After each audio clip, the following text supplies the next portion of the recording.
Hello everyone, Imsha Shurab here. Within this project, of course, we won't be rolling along the Moscow-Saint Petersburg railway track. That's naturally foolish.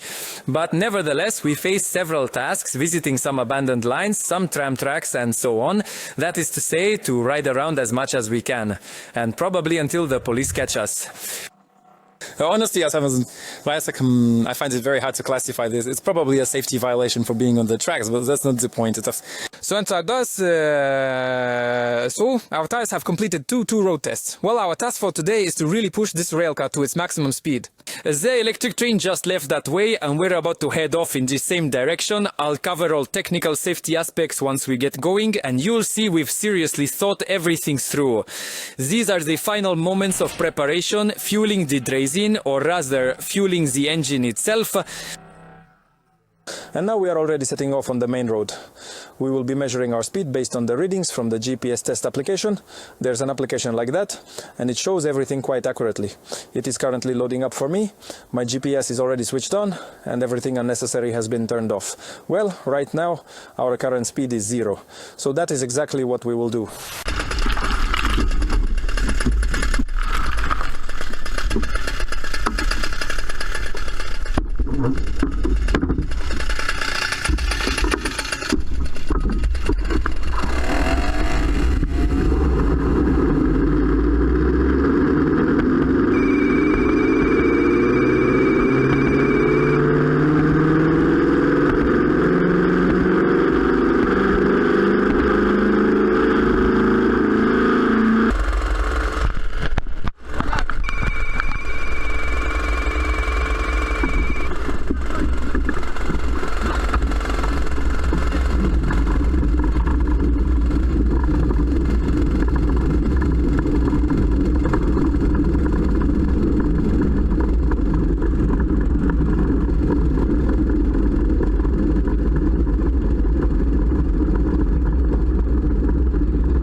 we successfully finished this leg. The max speed I saw was about 62 kilometers per hour. Well, maybe it was 65.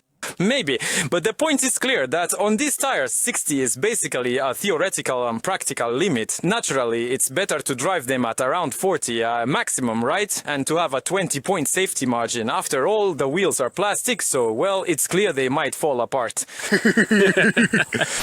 Well, now regarding safety issues, railroad workers will probably understand me, but for those who don't quite get how everything works there, I'll explain it roughly like this. We chose a single track section which has a so-called semi-automatic block system.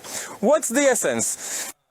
The section of track between two stations that have switches, on this stretch, only one train can be present. Well, such a safety system is built in, so multiple trains cannot be on it. That's why we departed right after the electric train left. What dangers could lie in wait for us, no? An oncoming train or one following us that would depart after this commuter train pulls out of the station. For this, we naturally checked the schedule. But since, besides commuter trains, various maintenance trains can also run, we relied on the traffic light signals. Before each station, there's a signal light that either allows or prohibits a train from entering the station. Before this entry signal, at some distance, roughly a kilometer, let's say, a warning signal is installed. This signal is interlocked, meaning it essentially repeats the indications of that main entry signal. Therefore, based on these signals, we could tell if the route was ready, meaning if a train was expected or if no passage was expected. So naturally, we looked at the indications and they were all red. And so based on that, we decided that in principle, nothing would happen. But of course, one shouldn't rely solely on the train schedule signals. We chose the most direct route possible, so even if we missed something, we'd simply see it in the distance with our own eyes. Bye everyone.